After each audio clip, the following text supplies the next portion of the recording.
Hello friends, welcome to easy physics. My name is Shubham और हम पढ़ रहे हैं क्लासिकल मैकेनिक्स। तो पिछले लेक्चर में हमने कोऑर्डिनेट सिस्टम्स के बारे में पढ़ लिया था और आज हम बात करने वाले हैं Newton's laws of motion and Newton's equation of motion के बारे में। तो चलिए स्टार्ट करते हैं न्यूटन्स लॉज ऑफ मोशन से।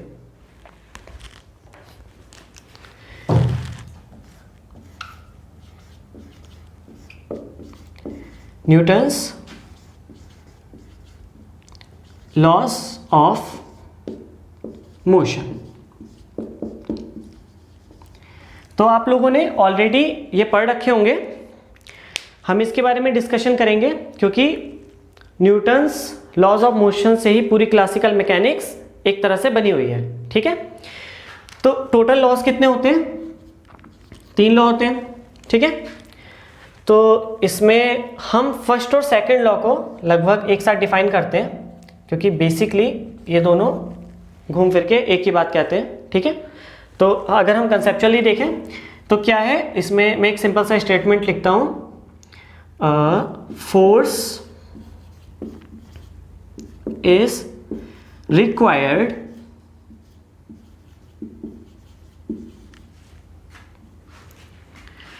To change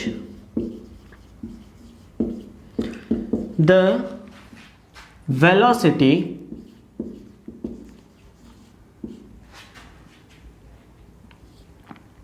of a body। ठीक है, the force is required to change the velocity of a body। देखो क्या मतलब इसका, कि कोई बॉडी रखी है, कोई बॉडी है, देखो इसकी कुछ ना कुछ वेलोसिटी होगी, है ना। मान लो ये रेस्ट पर रखी है तो इसकी वेलोसिटी क्या हो गई? 0। ठीक है, चलो हम खाली वैल्यू डिफाइन करते हैं। वेलोसिटी क्या हो गई? 0। इसका मतलब क्या हो गया, बॉडी है रेस्ट पर, और या इसकी वेलोसिटी क्या होगी, कुछ और होगी, v0। ठीक है, v0 मतलब ये भी कोई कांस्टेंट वेलोसिटी है, तो ये भी हो गई कांस्टेंट वेलोसिटी। ठीक है, अभी हम वेरिएबल वेलोसिटी की बात नहीं कर रहे, जो चेंज हो रही है उसकी बात अभी हम करेंगे फोर्स के साथ। तो फिलहाल 2 केसेस हैं, या तो बॉडी रखी हुई है या बॉडी किसी पर्टिकुलर वेलोसिटी से मूव कर रही है। ठीक है, अब हमें क्या करना है, वेलोसिटी को चेंज करना है। ठीक है, या तो कम करना है या फिर ज़्यादा करना है।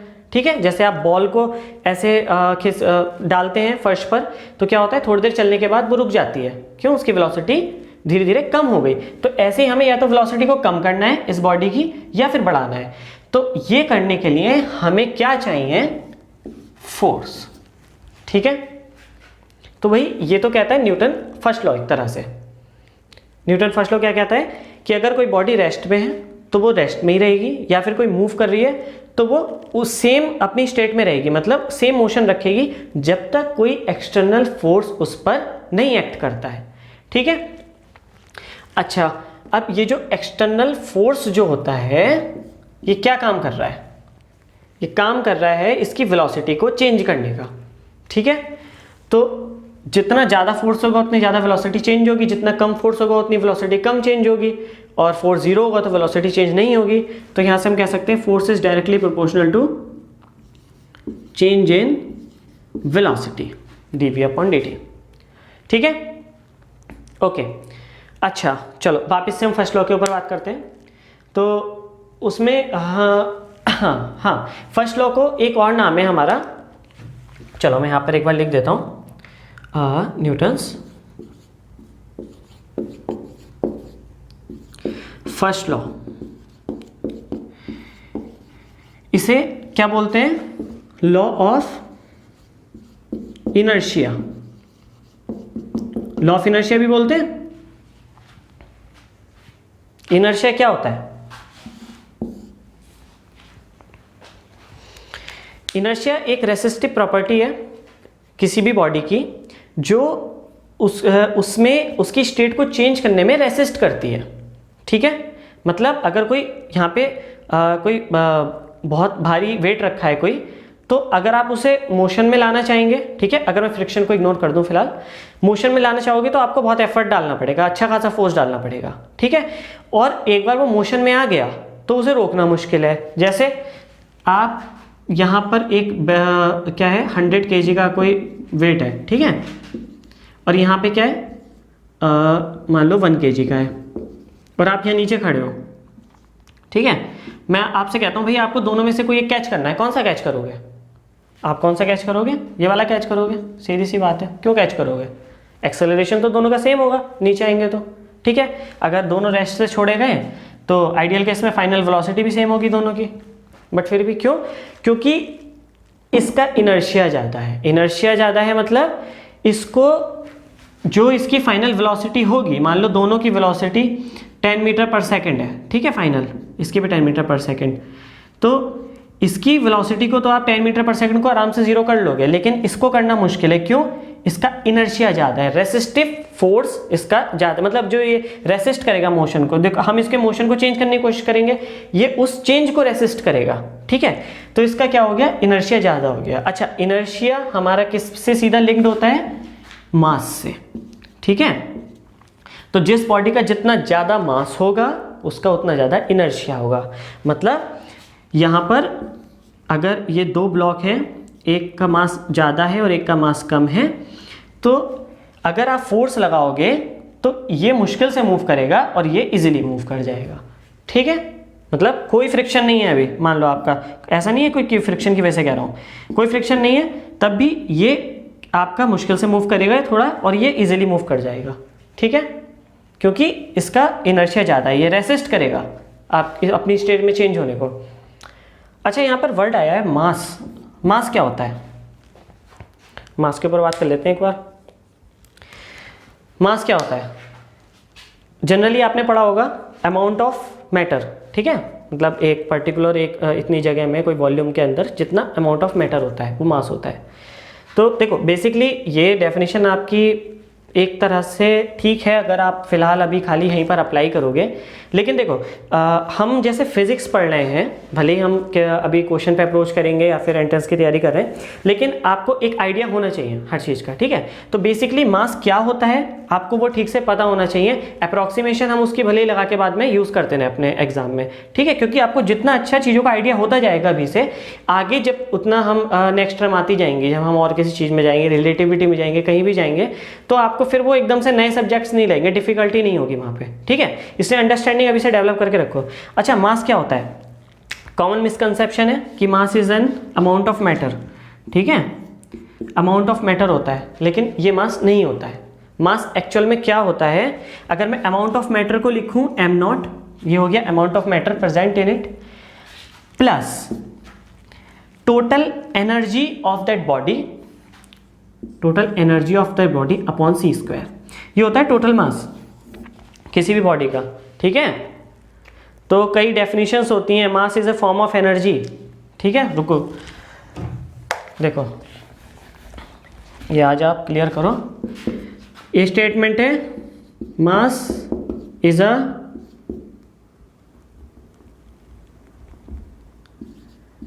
फॉर्म ऑफ एनर्जी, ये बोलते हैं ना, ये स्टेटमेंट एक तरह से अपने आप में पूरी तरह करेक्ट नहीं है, ठीक है। मतलब जिस तरह से इसको रिप्रेजेंट किया है हम इसे यूज़ करते हैं, ठीक है, और मतलब कहीं ना कहीं ऐसा है कि हमारा बताते यही है कि मास, मतलब हम एनर्जी के बारे में मास का बोल रहे हैं, लेकिन सही वे नहीं है रिप्रेजेंट करने का, ठीक है, क्योंकि हम मास को एक अलग आइडेंटिटी, हम एक अलग से डिफाइन कर रहे हैं मास को, ठीक है, लेकिन बेसिकली मास एनर्जी दोनों अलग अलग चीज़ें नहीं होती हैं।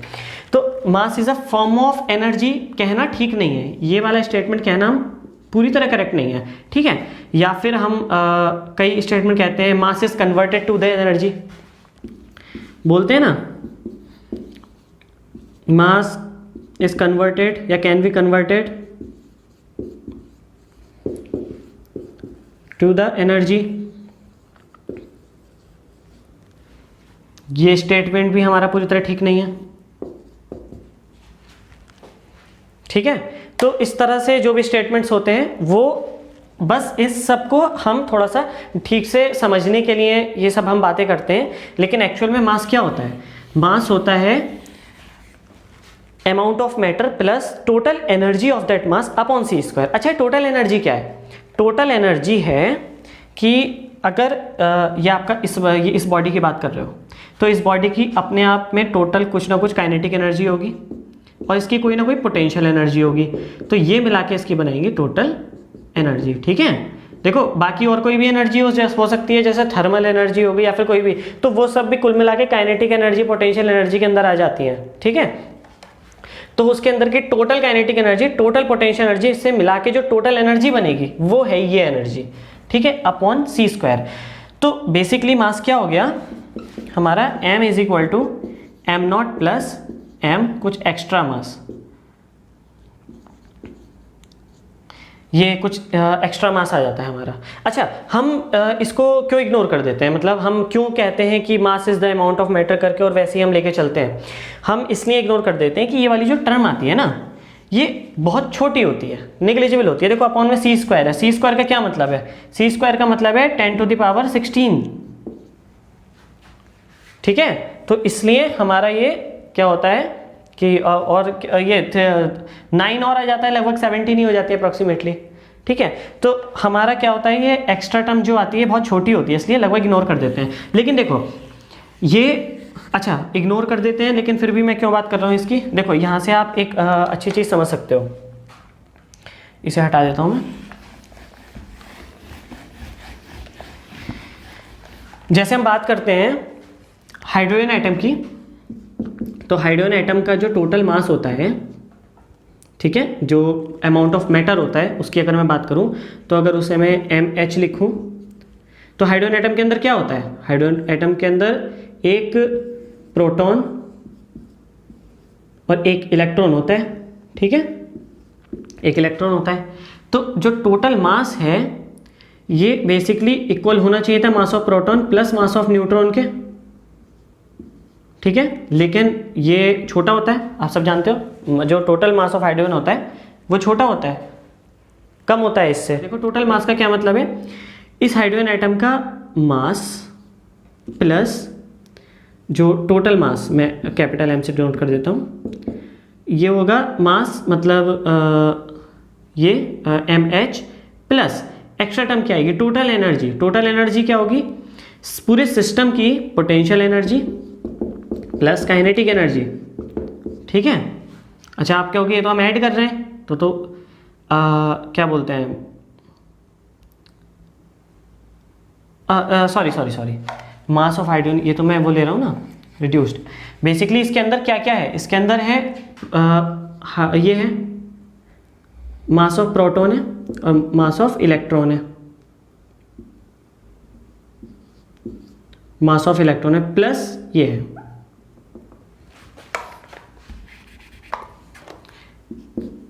Plus potential energy plus kinetic energy है। ठीक है, अब क्या होता है कि जो पोटेंशियल एनर्जी होती है वो क्या होती है, इसकी नेगेटिव होती है कुछ। ठीक है, जो क्योंकि बाउंड सिस्टम है, पोटेंशियल एनर्जी नेगेटिव होती है, और जो काइनेटिक एनर्जी होती है वो पॉजिटिव होती है, लेकिन पोटेंशियल एनर्जी के कंपैरिजन में छोटा होता है उसका मैग्नीट्यूड काइनेटिक एनर्जी का। तो जो टोटल एनर्जी जो आती है ना, वो आती है नेगेटिव, हमारी potential plus kinetic energy negative होती है इस केस में। क्यों, क्योंकि बाउंड सिस्टम है। चलो ठीक है, इसमें हम और ज़्यादा नहीं जाते हैं अभी, आप इतना समझ लो बस कि ये जो मास ऑफ हाइड्रोजन जो आता है हमारा, वो क्या आता है हमारा, mass of proton plus mass of electron minus जो टोटल एनर्जी है सिस्टम की ड्यू टू इट्स मतलब बाउंड स्टेट। ठीक है, तो इसलिए हमारा ये मास एक्चुअल में हमारा ये होता है। तो अभी हम किसकी बात करेंगे, अभी हम जनरली नॉर्मल मतलब मास हम कर तो इसी की बात रहे, लेकिन जनरली हम क्या लेंगे, अमाउंट ऑफ मैटर को ही लेंगे, क्योंकि ये हमारा लगभग नेग्लिजिबल होता है। चलो, तो हम किस पर थे, Newton first law of motion पर थे कि ठीक है, हमने लॉज ऑफ इनर्शिया, इनर्शिया मास, ये सब हमने देख लिया। और जो सेकंड लॉ ऑफ मोशन है वो क्या कहता है, force is directly proportional to the change in velocity with time. ठीक है, अच्छा तो हमें अब इनर्शिया की हम बात कर रहे हैं, फर्स्ट लॉ पे वापस आए तो जिसका इनर्शिया ज़्यादा होगा, यानी जिसका मास ज़्यादा होगा, उस पर ज़्यादा फोर्स लगाना पड़ेगा। तो बेसिकली हम यहाँ पर अगर प्रोपोर्शनलिटी कांस्टेंट हटाएं तो हमारा इक्वल में यहाँ पर आ जाता है मास, क्योंकि फोर्स मास पे भी डिपेंड कर रहा है। ठीक है, तो फोर्स मास पे डिपेंड कर रहा है, ये हमारा हो गया F is equal to m a, ठीक है। अच्छा, अगर इसी क्वेश्चन में वापस देखूं तो d Y D t m v भी लिख सकता हूं, और एम वी क्या होता है, एम वी होता है मोमेंटम, ठीक है। D Y D T momentum, तो D P Y D T, तो ये फॉर्म हो गई न्यूटन्स सेकेंड लॉ की, ठीक है। अच्छा, हम यहां से इक्वेशन ऑफ मोशंस भी देख सकते हैं डायरेक्टली। देखो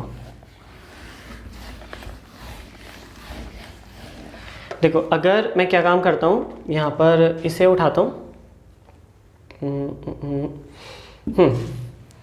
तो F is equal to M D we upon D T, तो D we upon D T is equal to F by M, ठीक है।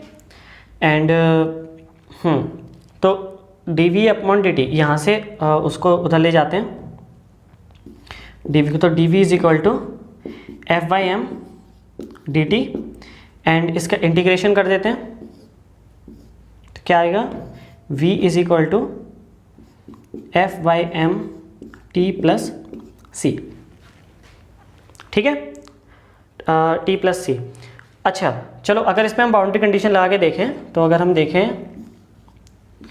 एट टाइम 0, तो टाइम 0 पर क्या होगा, टाइम 0 पर आएगा v 0 टाइम पर, यानी हम v नॉट इनिशियल, जो हमारा इनिशियल टाइम पर जो हमारी वेलोसिटी होगी वो क्या होगी, एफ बाई एम। अच्छा, एफ बाई एम क्या है अपने आप में, एक्सेलरेशन, एफ बाई हम एम करेंगे तो एक्सेलरेशन आएगा, तो ए टी सॉरी टी तो हमारा 0 हो गया, ये आ गया हमारा सी के इक्वल कांस्टेंट, तो हमारा क्या आ गई वेलोसिटी एट टाइम, सॉरी देखो हाँ नॉट सी, तो हमारा सी की वैल्यू क्या आ गई, वी नॉट, तो इसको हम इक्वेशन में रखें, तो हमारे पास इक्वेशन क्या आ गई, v is equal to initial velocity plus u a t, ठीक है, v is equal to v not plus a t, या फिर v is equal to u plus a t भी इसे बोल देते हैं। अच्छा, इसी को हम अगर इक्वेशन को इस फॉर्म में देखें, v को लिख सकते हैं हम d x upon D t, v को लिख सकते हैं, और ये क्या है, v not plus a T.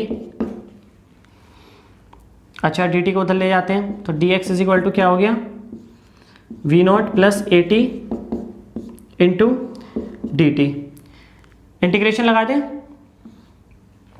तो हमारा यहाँ पर क्या आ गया, x is equal to v not t plus, अच्छा टी स्क्वायर बाई 2 आएगा इसका इंटीग्रेशन, तो हाफ ए टी स्क्वायर, ठीक है, plus constant C.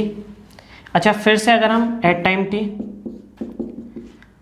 Is equal to 0 पर देखें, तो ये टर्म 0, ये टर्म 0, और x क्या आ जाएगा, 0 टाइम पर क्या आएगा, x नॉट इनिशियल डिस्टेंस, तो c की वैल्यू क्या आ गई, x नॉट, तो इक्वेशन क्या हो गई, x नॉट को इधर ले आओ, x minus x not is equal to v not t plus half a t square. अच्छा, यहाँ पर एक चीज़ याद रखिए, आप ध्यान रखना कि मैंने ये जो केस लिया है, इस केस में मैंने जब इंटीग्रेशन किया है, देखो तो मैंने यहाँ पर ए को क्या माना है, कांस्टेंट, ठीक है, ये चीज़ ध्यान रखो। इससे मैं आपको रिलेटेड अभी, क्योंकि क्वेश्चन कराते हुए आपको हेल्प मिलेगी, ध्यान रखो कि यहाँ पर हमने जब यहाँ इंटीग्रेशन किया था, तो यहाँ पर भी हमने एफ बाई एम को हमने ऐसे ही बाहर ले लिया था इंटीग्रेशन से, और खाली इंटीग्रेशन डी टी यानी टी आया था हमारा। तो हमने बेसिकली यहाँ पर इन दोनों केसेस में हम क्या काम कर रहे हैं, हम ए ले रहे हैं यूनिफॉर्म, तो हम यूनिफॉर्म एक्सेलरेशन के लिए काम कर रहे हैं बस। नॉन यूनिफॉर्म का अगर केस आ गया, प्रोसेस हम सेम करेंगे लेकिन रिजल्ट हम सेम यूज नहीं कर सकते, ठीक है, डायरेक्ट रिजल्ट यूज नहीं करेंगे। मैं प्रोसेस आपको एक बार इसलिए गो थ्रू कर रहा हूँ इससे, ताकि ये आपको पता रहे कि क्या करना है। अच्छा, मैं अगर यहाँ से वापस आऊँ इस पर, तो देखो मैंने फर्स्ट रिलेशन में क्या यूज करा, d we upon D t, मतलब v और t मतलब वेलोसिटी और टाइम का रिलेशन ले रहा हूँ मैं, ठीक है, और एक्सेलरेशन तो है ही। सेकंड में क्या काम कर रहा हूँ मैं, सेकंड में मैंने x और t यूज करा है, ठीक है, तो यहाँ पर मतलब मैं डिस्प्लेसमेंट और टाइम का रिलेशन यूज कर रहा हूँ विद एक्सेलरेशन, ठीक है। अब मुझे क्या काम करना है, मैं टाइम के बिना कोई रिलेशन लेना चाहता हूँ, तो मुझे क्या काम करते हैं, यही वाला रिलेशन, एक बार रुको, एक second.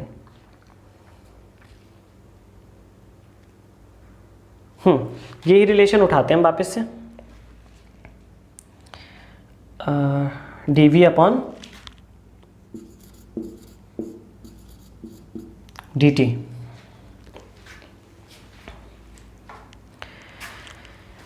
dv upon dt is equal to f by M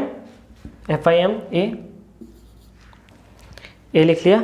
अच्छा, तो हम इसको क्या लिख सकते हैं,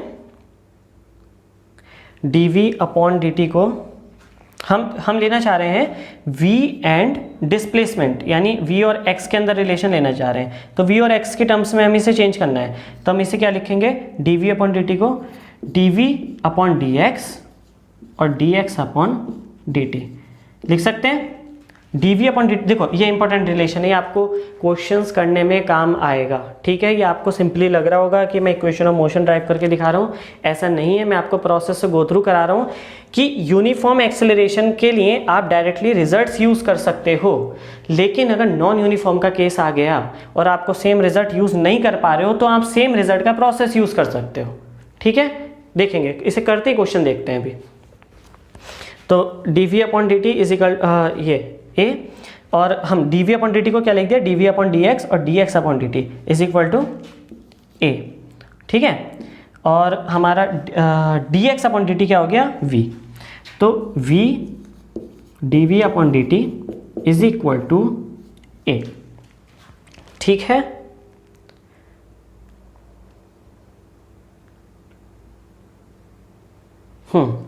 तो अब हम क्या काम करेंगे, dt को उधर ले जाते हैं, तो v dv is equal to हमारा क्या हो गया, a dt।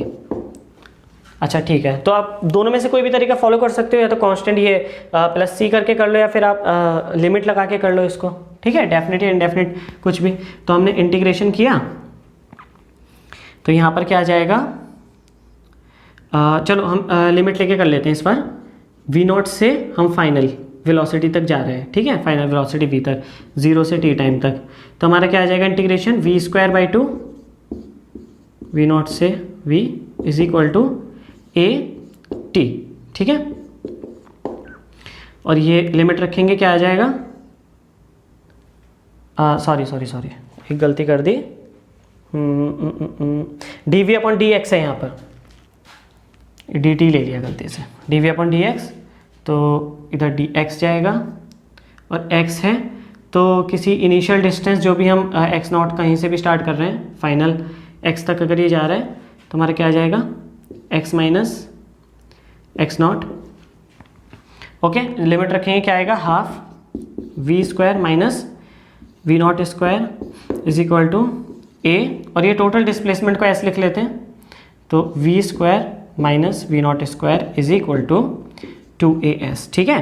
तो बेसिकली आपने देख लिया कि हमने जस्ट इसको यूज़ किया, और वेलोसिटी और इनके इंस्टेंटेनियस एक्सेलरेशन और इंस्टेंटेनियस वेलोसिटी वगैरह के रिलेशन को, और हमारे पास तीनों इक्वेशन ऑफ मोशन आ गई, ठीक है।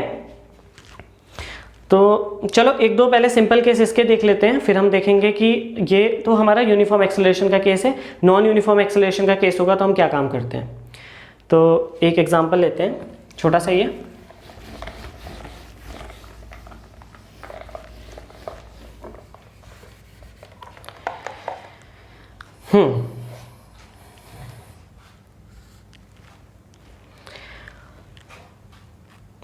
क्वेश्चन है, a ball is thrown vertically upward with initial velocity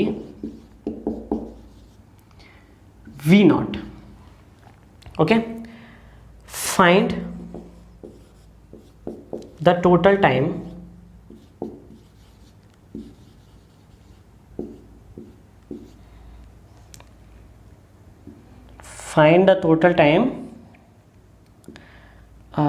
when it reach to the ground. हम क्या काम कर रहे हैं कि हमने एक यहाँ से एक ये बॉल है, इसको initial velocity the v not और इसे ऊपर उछाला और ये वापस से नीचे आ जाएगी, तो इसने टोटल प्रोसेस में इसको कितना टाइम लगा। ठीक है, करिए कैलकुलेट। पॉज कर दीजिए वीडियो और निकालिए क्या आंसर आता है। हाँ जी, तो देखो इस केस में हमें वेलोसिटी हमने ऊपर दी है लेकिन घूम के वापस से नीचे आएगी, क्यों? ग्रेविटी की वजह से, ग्रेविटी प्रेजेंट है। तो बेसिकली हम यहाँ पर खाली इक्वेशन ऑफ मोशंस की बात कर रहे हैं, तो यहाँ पर हम या तो वेलोसिटी, टाइम, एक्सेलरेशन, इन सब के टर्म्स की बात कर रहे हैं, डिस्प्लेसमेंट। तो यहाँ पर हम क्या काम करेंगे, हम बात करेंगे एक्सेलरेशन जो है वो किसकी वजह से है। तो एक्सेलरेशन कौन सा है हमारा? एक्सेलरेशन ड्यू टू ग्रेविटी है। और इस तरह से जो हम बॉल उछालने वगैरह इन सब अप्रोक्सीमेशन में हम ग्रेविटी क्या होती है, यूनिफॉर्म लेते हैं हम। ठीक है, हमेशा यूनिफॉर्म नहीं रहेगी, अलग अलग केसेस में अलग अलग तरह से होगी। मान लो हम बड़े लेवल पर केसेस की बात करते हैं कि ये अर्थ है और यहाँ से कोई सैटेलाइट वगैरह है, तो हम या फिर कोई भी चीज़ें जो इस डिस्टेंस में मूव कर रही है, ठीक है, पूरे अर्थ के रेडियस के कंपैरेटिव, तो क्या होगा, तब हम वो नहीं लेंगे इसको, ठीक है, तब चेंज होती आएगी। लेकिन ये अप्रॉक्सीमेशन होती है छोटी डिस्टेंस के लिए। तो बेसिकली बॉल ग्राउंड से छोटी सी डिस्टेंस ऊपर हम उछालना है, इसलिए हम जो ग्रेविटी होगी वो हम लेंगे कांस्टेंट। तो अब देखो इस केस में हम क्या काम कर सकते हैं, हमारे पास कौन कौन सी इक्वेशंस हैं। हमारे पास 3 इक्वेशन होती हैं, एक इक्वेशन ये है, एक इक्वेशन ये, और एक इक्वेशन क्या है, v is equal to v not plus AT। ठीक है, तो यहां पर हम क्या काम करेंगे, आप दोनों में से कोई भी इक्वेशन यूज कर सकते हो। तो इसमें क्या होगा आपका, हाँ, तो हम फर्स्ट इक्वेशन यूज करते हैं, v is equal to v not plus AT। तो हमारे पास v क्या होगा, v हमें नहीं पता, ठीक है, फाइनल वेलोसिटी हमें निकालना है टाइम। अच्छा, v not minus GT। Okay, तो हमको अगर v नहीं पता है तो हम ये इक्वेशन यूज़ नहीं कर सकते, ठीक है, हमें v निकालना पड़ेगा। तो हम क्या काम करते हैं, या तो हम उस वाली इक्वेशन से v निकालें। देखो हम चलो हम एक काम करते हैं, पहले थर्ड इक्वेशन से निकाल के देखते हैं। ये हमें पता चल गया, इससे नहीं निकल सकता, हम इससे भी ट्राई करेंगे अभी थोड़ी देर बाद। तो हमारा क्या होगा, हमने ये वाली इक्वेशन ले ली, चलो ये total displacement s is equal to v not t plus half AT square. अच्छा, बॉल यहाँ से घूम के वापस से नीचे आ गई, ठीक है, तो हमारा टोटल डिस्प्लेसमेंट क्या हुआ, टोटल डिस्प्लेसमेंट क्या हुआ, 0। क्यों, वापस से घूम के उसी जगह आ चुकी है बॉल, तो हमारा ये s क्या हो गया, 0। तो 0 इज इक्वल टू, अच्छा यहाँ पर t कॉमन ले लेता हूँ मैं, तो क्या आ गया, v not plus half AT। ठीक है, ये आ गया हमारा। तो हमारे पास t की बेसिकली 2 वैल्यू आ रही है यहाँ पर, एक तो t इज इक्वल टू 0 आ रहा है और दूसरा t क्या आ रहा है, v not plus half AT बराबर 0। तो इसके हिसाब से half AT is equal to minus we not, और t क्या आ गया हमारा, क्या बोलते हैं, minus 2 v not upon A। ठीक है, माइनस का कोई सिग्निफिकेंस नहीं है। अच्छा सॉरी, यहाँ पर माइनस है और हमारा ए क्या है, हमारा ए ग्रेविटी, और ग्रेविटी किस डायरेक्शन में, नीचे की साइड, नेगेटिव डायरेक्शन में। तो ए की वैल्यू क्या होगी, -g। तो जब -g रखेंगे तो हमारा क्या हो जाएगा, यहाँ पर ये टाइम, ये ठीक है, ये आ गया हमारा टोटल टाइम। अच्छा, हमने इसे क्यों नहीं कंसीडर करा, क्योंकि देखो बॉल 2 टाइम पे, एक तो इनिशियली भी ग्राउंड पर ही है, तो वो वही बता रहा है टाइम 0 पर ग्राउंड पर है, और घूम के जो आएगी वो इतने टाइम बाद आएगी। ठीक है, तो हमारा ये आ गया। अच्छा, अब हम देखते हैं कि हमें अगर फर्स्ट इक्वेशन से निकालना है तो हमें कैसे निकालना होगा। चलो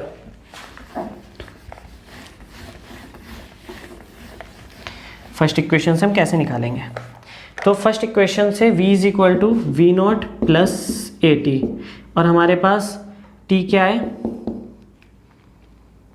टी है हमारे पास v minus we not upon A. अच्छा, अब हमें वी नॉट की वैल्यू नहीं, वो सॉरी v की वैल्यू हमें नहीं पता, तो हम v की वैल्यू निकाल लेंगे थर्ड इक्वेशन का यूज़ करके। ठीक है, ये बस मैं आपको बेस बता रहा हूँ, आप इन सब का यूज़ कैसे कर सकते हो। तो यहाँ पर थर्ड इक्वेशन क्या है हमारे पास, V square minus we not square is equal to 2as। अच्छा, टोटल डिस्प्लेसमेंट क्या है, फिर से जीरो है, तो v square is equal to minus we not v not square. ठीक है, अब दोनों तरफ अंडर रूट ले लेंगे तो क्या आ जाएगा, v is equal to plus minus we not. ठीक है, प्लस माइनस वी नॉट आ गया, इसकी वैल्यू रख दें। अब दो वैल्यू रखेंगे, या तो प्लस रखेंगे तो टाइम क्या आ जाएगा, जीरो आ जाएगा फिर से, और माइनस वी नॉट रखेंगे v की वैल्यू तो क्या आ जाएगा, minus 2v not upon a, और a की वैल्यू क्या है माइनस g, तो क्या आ गया 2v नॉट अपॉन g। ठीक है, इस तरह से आप इन इक्वेशंस को यूज़ कर सकते हो। बस ध्यान रखना है यूनिफॉर्म एक्सेलरेशन होना चाहिए, एक्सेलरेशन टाइम के साथ चेंज ना हो रहा हो। ठीक है, चलो एक क्वेश्चन और देखते हैं।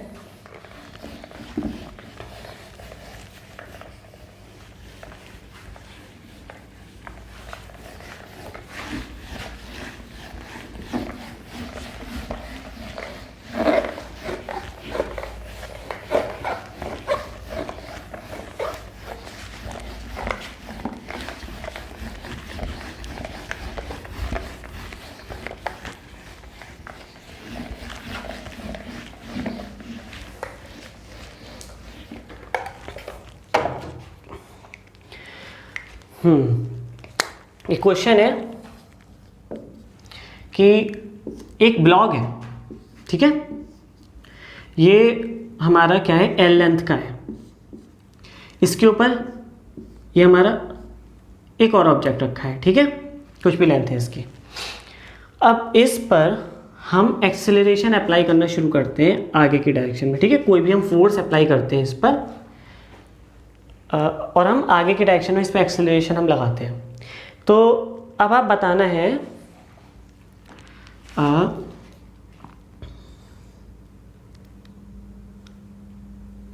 Time taken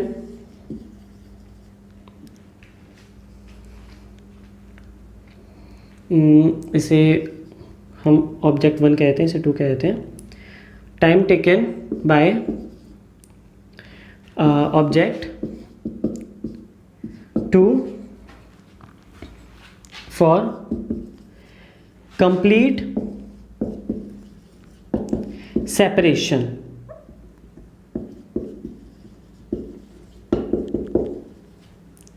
from object 1। ठीक है, देखो क्या है कि हम इस पे एक्सेलरेशन लगा रहे हैं, इस पे हमने लगाना शुरू करा। इनिशियली क्या था, इनिशियली रेस्ट में था, हमने एक्सेलरेशन दिया, उसको हम आगे मूव करना शुरू कर दिया। इसकी टोटल लेंथ एल है, उसकी कुछ भी हो सकती है। अब आपको बताना है कि कितना टाइम लगेगा ये ऑब्जेक्ट जब यहाँ से हम मतलब इससे हट के नीचे गिर जाएगा। क्योंकि देखो ये फ्रिक्शन लेस है, फ्रिक्शन लेस है तो इस पर तो कोई फोर्स लगेगा नहीं, खाली यही खिसकेगा। तो कितने टाइम बाद ये इस सरफेस से नीचे गिर जाएगा। ठीक है, ट्राई कीजिए, पॉज कीजिए वीडियो और निकालिए answer.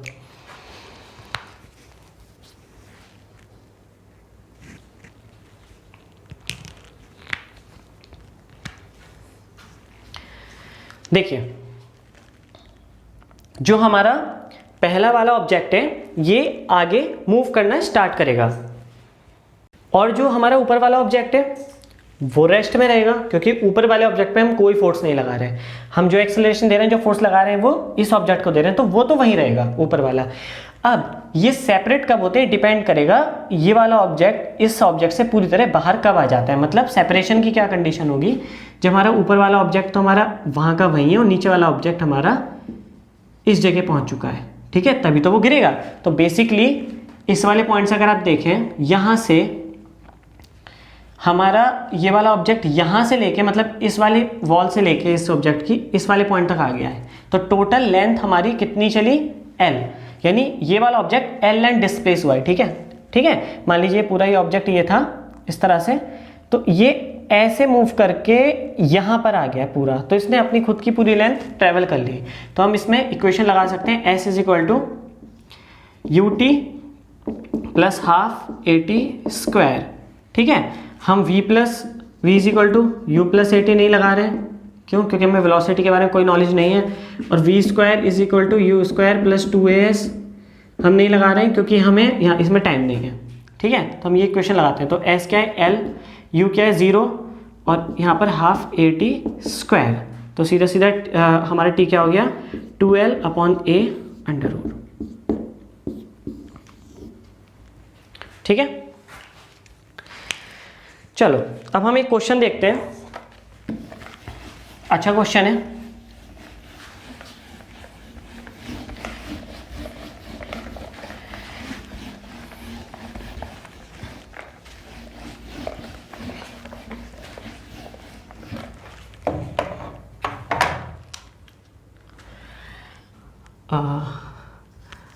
A ball is thrown vertically upward with initial velocity v नॉट। ठीक है, v not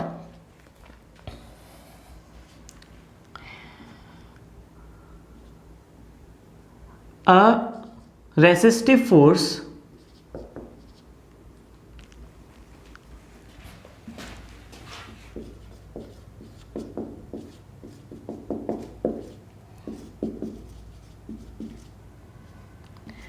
acts on the ball। Resistive force देखो वो लिख लेते हैं one of b v square acts on the ball।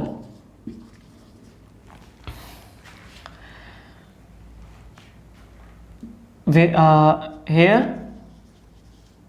v is the instantaneous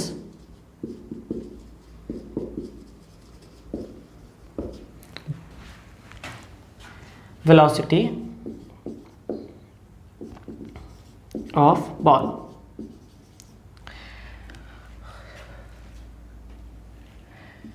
ठीक है, अच्छा इसका फर्स्ट पार्ट है फाइंड मैक्सिमम हाइट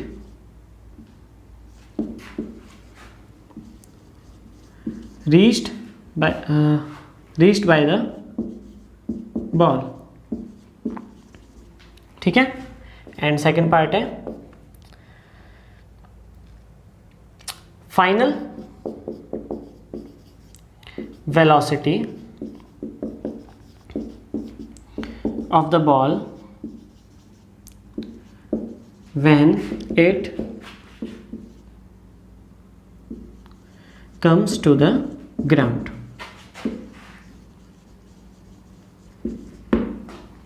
ठीक है, कीजिए ट्राई।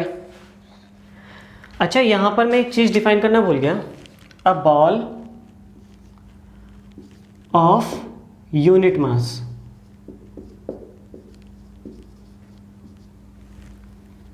यूनिट मास, ठीक है, वीडियो पॉज कर दीजिए और ट्राई कीजिए। आइए देखते हैं। देखिए यहाँ पर क्या है, जो बॉल है यूनिट मास की है और उस पर हमारा हमने वर्टिकली अपवर्ड हमने फेंक किया है। तो एक तो हमारा क्या हो गया, फोर्स ऑफ ग्रेविटी हो गया, और एक हमारा ये एक अलग से हमारा एक रेसिस्टिव फोर्स लग रहा है बी वी स्क्वायर। ठीक है, रेसिस्टिव फोर्स मतलब किसकी वजह से लगता है, जनरली हमारा एयर की वजह से। ठीक है, तो हमारा क्या हो गया कि इस केस में अगर आप देखो तो बॉल, हमारा फर्स्ट पार्ट है कि हमें मैक्सिमम हाइट कहाँ तक पहुँचेगी बॉल ये बताना है। तो बॉल हमने यहाँ से फेंकी, इनिशियल वेलोसिटी थी हमारी v नॉट, और हमारा मान लो ये इस पर्टिकुलर इस हाइट तक पहुँची। ठीक है।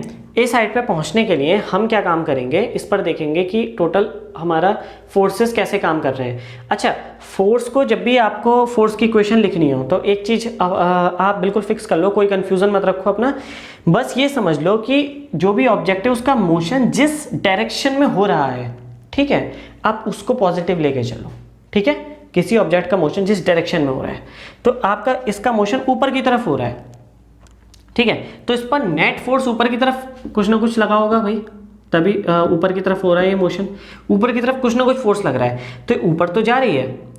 लेकिन क्या हुआ कि इसमें हमें यहाँ पर ऑब्जेक्ट पर दो फोर्स और हमारे जो लग रहे हैं, हमें जो पता है, एक है फोर्स ऑफ ग्रेविटी जो कि कहाँ है, नीचे की तरफ, बॉल को नीचे खींचेगा, तो अपोजिट डायरेक्शन में हम ऊपर को पॉजिटिव ले रहे हैं, तो माइनस ग्रेविटी को ऐसे ले लेते हैं, Fg, force of gravity.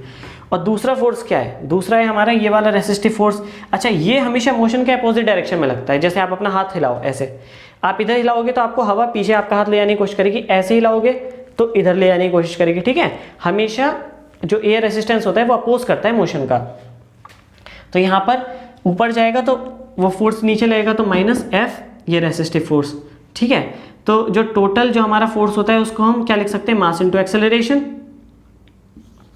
Mass m मान लेते हैं चलो बॉडी का, और फोर्स ऑफ ग्रेविटी क्या है, mg, और ये क्या है हमारा, ये तो हमारा डिफाइन हो रखा है v स्क्वायर। ठीक है, अच्छा, मास क्या है, यूनिट मास है। ठीक है, तो m की वैल्यू 1 रख देंगे, तो a इज इक्वल टू क्या आ गया, minus g minus bv square. ठीक है, अच्छा चलो देखो, अब यहाँ पर आप ध्यान दो कि एक्सेलरेशन क्या यूनिफॉर्म है, नहीं। क्यों, क्योंकि देखो ये तो चलो कांस्टेंट हो गया, bv कांस्टेंट हो गया यहाँ पर हमारा। ठीक है, यहाँ पर हमारा b क्या है, एक कांस्टेंट है। ठीक है, यहाँ पर आप शायद क्वेश्चन में डिफाइन नहीं किया, ठीक है कोई नहीं, लेकिन आप समझ सकते हो क्वेश्चन के हिसाब से b यहाँ पर कांस्टेंट है हमारा। तो हमारा ये भी हो गया कांस्टेंट, ये भी हो गया, लेकिन v क्या है, ये वेलोसिटी, ये टाइम के साथ चेंज हो रही है, इंस्टेंटेनियस वेलोसिटी चेंज होगी, ऊपर फेंकेंगे तो नेट एक्सेलरेशन क्या हुआ, यूनिफॉर्म नहीं हुआ, तो हम इक्वेशन ऑफ मोशन जो न्यूटन्स की है वो यूज़ हम यहाँ पे नहीं कर सकते। ठीक है, क्या यूज़ करेंगे, अच्छा हम उस इक्वेशन को निकालने का प्रोसेस यूज़ करेंगे। अब बिल्कुल उस प्रोसेस पे चले जाओ जहाँ से हमने निकाले थे, कभी गलती नहीं होगी। तो यहाँ से हमें क्या कैलकुलेट करनी है, हमें कैलकुलेट करनी है भाई हाइट, यानी टोटल ऊपर तक डिस्प्लेसमेंट इसका कितना हुआ है। अच्छा देखो क्या क्या इन्फॉर्मेशन है हमारे पास, इन्फॉर्मेशन है इनिशियल जो हमारे पास वेलोसिटी है इसकी v0 है, फाइनल वेलोसिटी क्या होगी, मैक्सिमम हाइट पे जब पहुंच जाएगी, मैक्सिमम हाइट पे पहुंच के रुक जाएगी, तो फाइनल वेलोसिटी क्या हो जाएगी, 0। तो हमारे पास इनिशियल वेलोसिटी, फाइनल वेलोसिटी है, एक्सेलरेशन है, और हमारे पास हाइट है। ठीक है, डिस्प्लेसमेंट है। तो हम देखो चलो एक बार इक्वेशंस लिख लेते हैं। ठीक है, आपको ये सब नहीं करना पड़ेगा क्योंकि आप डायरेक्ट सॉल्व करोगे, मैं तो अभी समझा रहा हूँ आपको। ठीक है, इसलिए थोड़ा लेंदी ये लग रहा होगा। तो हमारी इक्वेशन क्या है, v is equal to u plus a t. क्या यूज़ कर सकते हैं हम ये वाली इक्वेशन, मतलब इक्वेशन ऑफ मोशन तो यूज़ नहीं कर सकते, हम ये देख रहे हैं अगर यूनिफॉर्म होता तो कौन सी हमारे यूज़ करते हैं। ठीक है, ताकि हम प्रोसेस तक पहुँचें, ये नहीं कर सकते। क्यों, इसमें टाइम आ रहा है, हमें टाइम के बारे में कुछ नहीं पता। सेकेंड आते हैं हम v square is equal to u square plus 2as, कर सकते हैं, हाँ ये हम यूज़ कर सकते हैं। ठीक है, क्योंकि इसमें टाइम नहीं है, हमें v भी पता है, u भी पता है, a भी पता है, s भी पता है, मतलब s तो निकालना है। और हम तीसरी क्या है, s is equal to u t plus half a t square, ये भी नहीं कर सकते, इसमें टाइम आ गया। ये कर सकते हैं, ये इक्वेशन हमने कैसे निकाली थी, हमने जो वो थी जो एक्सेलरेशन की फॉर्म थी उसको dv अपॉन dt को हमने किस में चेंज किया था, इसको हमने चेंज किया था dv upon dx and dx upon dt में। ठीक है, और इसको हमने क्या लिखा था, dx अपॉन dt को v dv अपॉन dx। तो आपको क्या काम करना है, ठीक है, वैसे तो आपको प्रैक्टिस करोगे पता चल जाएगा अपने आप ही, लेकिन अगर कंफ्यूजन होता है तो ये देखो कि अगर यूनिफॉर्म केस होता तो आप इसमें कौन सी इक्वेशन ऑफ मोशन लगाते हैं, तीनों लिख के देख लो रफ में। ठीक है, और जो इक्वेशन ऑफ मोशन लगाते तो वो इक्वेशन ऑफ मोशन में आपने कैसे, मतलब वो इक्वेशन आप तक कैसे पहुंचे थे, बस वो वाला प्रोसेस दोबारा लगा दो। तो वो प्रोसेस कैसे लगाएंगे दोबारा, देखो एक्सेलरेशन को हम क्या लिखेंगे, v dv अपॉन dx। तो a क्या हो गया, v d we upon d x, ठीक है, is equal to minus g minus b v square, ठीक है। चलो देखते हैं आगे।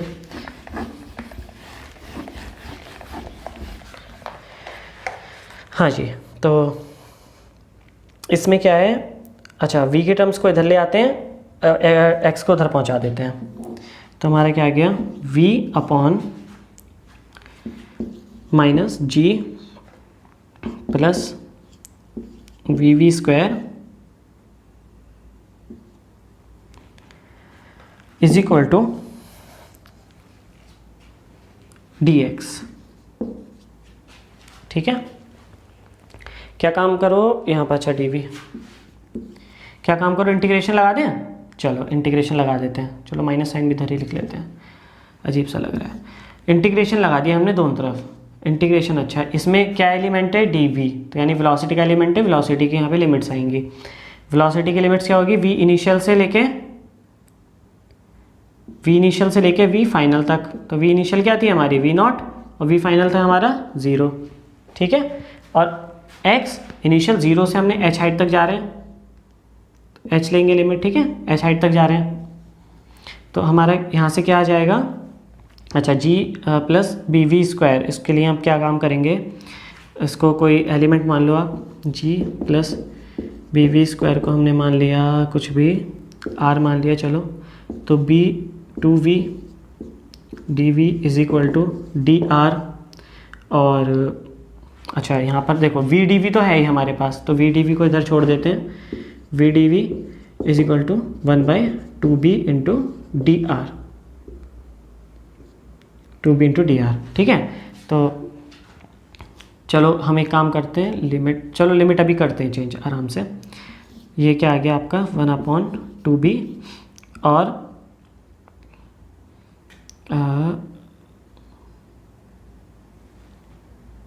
ये क्या आ गया 1/r डी आर, ठीक है। इसका इंटीग्रेशन क्या हो जाएगा, सीधा सीधा माइनस h आ गया हमारे पास, ओके। चलो इसका इंटीग्रेशन करते हैं आप, 1/2b ln r,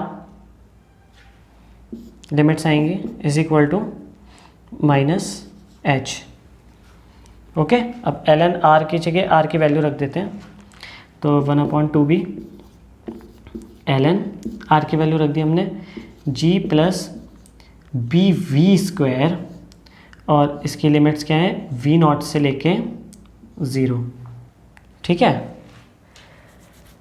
तो is equal to minus h, ठीक है। चलो आगे देखते हैं हमारी कैलकुलेशन कहाँ जाती है। तो यहाँ पर हम क्या काम करेंगे, लिमिट रखते हैं, तो लिमिट चलो फटाफट क्या आता है हम देखते हैं, 2b ln g,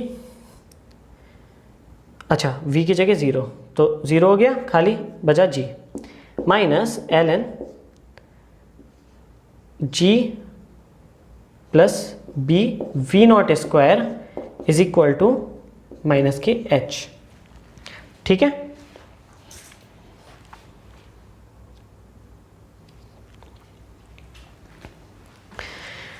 तो यहाँ पर हमारा क्या आ जाएगा, अच्छा माइनस इधर से कॉमन ले लें, तो ये प्लस का टर्म हो जाएगी, ये माइनस की टर्म हो जाएगी, ठीक है, माइनस बाहर कॉमन ले लेते हैं, तो ये तो माइनस की हो गई और ये प्लस की हो गई, और ln a minus ln b क्या हो जाता है, अच्छा माइनस माइनस यहाँ से हम हटा देंगे, तो 1/2b ln g plus b v not square upon g is equal to h, आ गई हाइट, ठीक है। तो क्या करना है, देखना है कौन सी इक्वेशन हम लगा सकते थे, और यूनिफॉर्म का केस नहीं है तो उसका आपको प्रोसेस यूज़ करना है।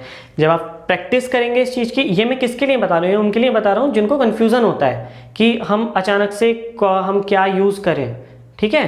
तो इक्वेशन देखो आप कौन सी यूज़ करते हो, उसका प्रोसेस लगाओ, और उसके बाद आपको प्रैक्टिस करते करते आइडिया हो जाएगा, बहुत फ्लो में आप इसे कर लोगे, कोई प्रॉब्लम नहीं होगी।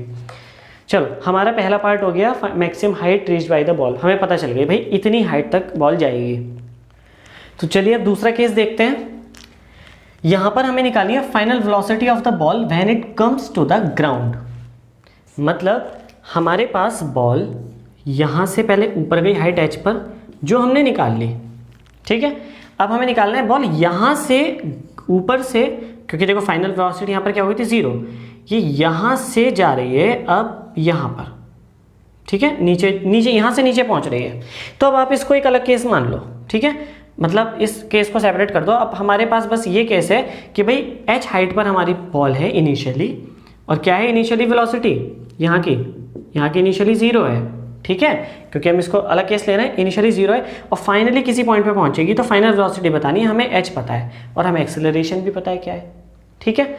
तो हम कौन सी इक्वेशन यूज़ कर सकते हैं, देखो अगर यूनिफॉर्म होता तो कौन सी करते, v is u plus AT नहीं कर सकते, s is ut plus half AT square नहीं कर सकते। क्यों, टाइम आ रहा है, हमें टाइम नहीं पता। एक इक्वेशन में इसमें तो देखो वेलोसिटी ही नहीं है, खैर फाइनल इसको तो छोड़ ही दो, लेकिन ये तो ये हमारे पास क्या है, इसमें वेलोसिटी भी पता करनी और टाइम भी नहीं है, तो 2 वेरिएबल है, कोई मतलब नहीं है। तीसरी इक्वेशन है v square is u square plus 2as, ठीक है। इसमें हमें वेलोसिटी निकालनी है और इनिशियल वेलोसिटी पता है, एक्सेलरेशन पता है, डिस्प्लेसमेंट पता है, ठीक है, ये हम लगाएंगे। अच्छा, इस इक्वेशन को लगाने के लिए हमने क्या काम किया था, एक्सेलरेशन को हमने क्या लिखा था, v dv अपॉन dx, इस फॉर्म में लिखा था एक्सेलरेशन को, ठीक है, सेम पुराना वाला ही केस हो गया। तो हम इसी फॉर्म को यूज़ करेंगे। चलो तो पहले एक्सेलरेशन ले लेते हैं। इसमें हम क्या बात कर रहे हैं, मैंने आपसे क्या बात करी थी, कोई बॉडी अगर जिस डायरेक्शन में मूव कर रही है उस डायरेक्शन को पॉजिटिव ले लो, ठीक है। अब ये बॉडी नीचे की तरफ मूव कर रही है तो मैं नीचे की तरफ की सारी चीज़ों को पॉजिटिव लूँगा, ठीक है। नीचे मूव कर रही है तो मैंने लिखा नेट फोर्स F, ठीक है। नीचे मूव करने के लिए अब कौन कौन से फोर्स हैं, ग्रेविटी है, नीचे की तरफ है तो नीचे पॉजिटिव हो गया, फोर्स ऑफ ग्रेविटी नीचे। और दूसरा फोर्स कौन सा लग रहा है, रेसिस्टिव फोर्स लग रहा है। रेसिस्टिव फोर्स हमेशा मोशन को अपोज करता है, तो अगर बॉल नीचे आ रही है तो रेसिस्टिव फोर्स क्या काम करेगा, उसे ऊपर की तरफ फोर्स लगाएगा, ठीक है, ऐसे नीचे आ रही है बॉल, ऊपर की तरफ फोर्स लगाएगा, तो माइनस F रेसिस्टिव। तो क्या हो गया, ये mass into acceleration, mass into gravity minus v square. Mass 1 है, ये भी मास 1 है, तो क्या आ गया यहाँ पर acceleration a is equal to m minus bv square, ये आ गया एक्सेलरेशन। a की जगह क्या यूज़ करूँगा, v dv अपॉन dx, तो v dv upon dx is equal to m minus bv square, ठीक है। अब m माइनस bv स्क्वायर नीचे आ जाएगा, मतलब वेलोसिटी की टर्म उसमें चला जाएगा और ds को अलग से ले लूँगा। तो चलो देखते हैं, यहाँ पर यह आ गया v upon m minus bv square is equal to dx, ठीक है। चलो इंटीग्रेशन कर दें, dv इंटीग्रेशन कर देते हैं। अच्छा, इंटीग्रेशन की लिमिट बताओ फटाफट क्या होगी। देखो इनिशियली ये क्या है, dv है तो वेलोसिटी की वो आएगी, इनिशियल वेलोसिटी हमारी क्या है, 0 है इनिशियल वेलोसिटी, और हमारी क्या है फाइनल क्या होगी, vf जो निकालनी है हमें, ये होगी फाइनल, ठीक है। और हमारी यहाँ पर देखो हाइट, अच्छा इसको ध्यान से देखो, हम केस को यहाँ से स्टार्ट मान रहे हैं, यहाँ से हमारा क्या है इनिशियल हाइट, मतलब यहाँ से हम मान रहे हैं, तो हमारे लिए यहाँ से हमारा रेफरेंस पॉइंट हो गया, तो हमारे लिए ये चीज़ क्या हो गई, 0, ठीक है। हम कहाँ पे जा रहे हैं, हम नीचे की तरफ जा रहे हैं, हम नीचे को क्या ले रहे हैं, हम नीचे पॉजिटिव ले रहे हैं, तो नीचे की हमारी हाइट क्या होगी, हमारे लिए पॉजिटिव हाइट है नीचे h, ठीक है, समझ गए। देखो छोटी सी चीज़ है, उस ध्यान रखो कि हमने जिस डायरेक्शन मोशन हो रहा है हम उसको अगर पॉजिटिव लेके चलें तो हम उसकी सारी चीज़ों को पॉजिटिव लेंगे। अभी इनिशियली हमने जगह ये मानी थी तो हम इनिशियली 0 टू h ले लिया हमने। अब चलो इसको कर देते हैं फिर फटाफट, तो m माइनस bv स्क्वायर को कुछ मान लेते हैं, bv square is equal to हमने क्या मान लिया, r मान लिया, तो minus 2b v dv is equal to dr, और v dv minus 1/2 b dr, ठीक है। तो माइनस ये आ गया, चलो लिख दो v dv क्या हो गया, minus 1/2b dr upon r is equal to h minus 0, h आ गया, ठीक है यहाँ पर। अच्छा, और इसका इंटीग्रेशन क्या होगा, माइनस 1/2b ln r बराबर h, ठीक है। आर की वैल्यू रख दो, -1/2b ln, आर की वैल्यू क्या हो गई, आर की वैल्यू है m-bv²। ठीक है, लिमिट्स क्या है, कहाँ से, वेलोसिटी 0 से कहाँ तक, v फाइनल तक। ठीक है, इजिकल टू h। ओके, रख दो -1/2b ln m-bv final square minus ln, और एक सेकंड यहाँ मैं m क्यों लेके चल रहा हूँ। ओके देखो, ये m1 करना है, ये g है, छोटी सी चीज़ से हमारा g। ठीक है, g है यहाँ पे g है, g -bv²। ओके, बराबर h, माइनस है तो ये रिवर्स हो जाएंगे, माइनस अगर मैं यहाँ से हटा दूँ अंदर पहुँच जाएगा, यहाँ माइनस यहाँ प्लस, तो ये g ऊपर आ जाएगा, तो 1/2b ln g minus bv final square is equal to h।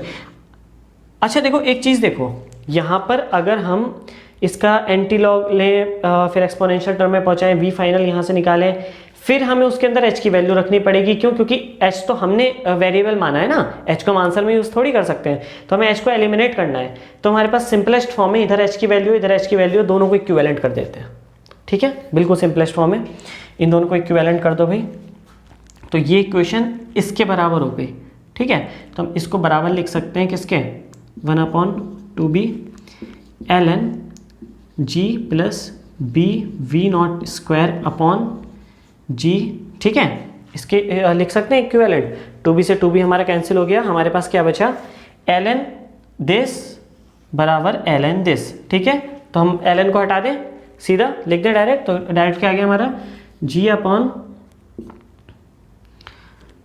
g minus bv final square is equal to g plus bv0² upon g।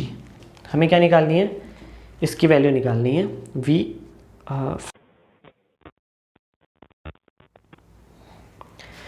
तो देखिए हमें वैल्यू किसकी निकालनी है, v फाइनल की, तो हम इसको इस तरह से लिख लेते हैं, cross multiplication g² upon g plus bv0² is equal to g minus bv final square, और bv final square is equal to g minus g² upon g plus bv0², और इसको हम करेंगे तो g plus bv0² into g² plus g bv0 minus g²।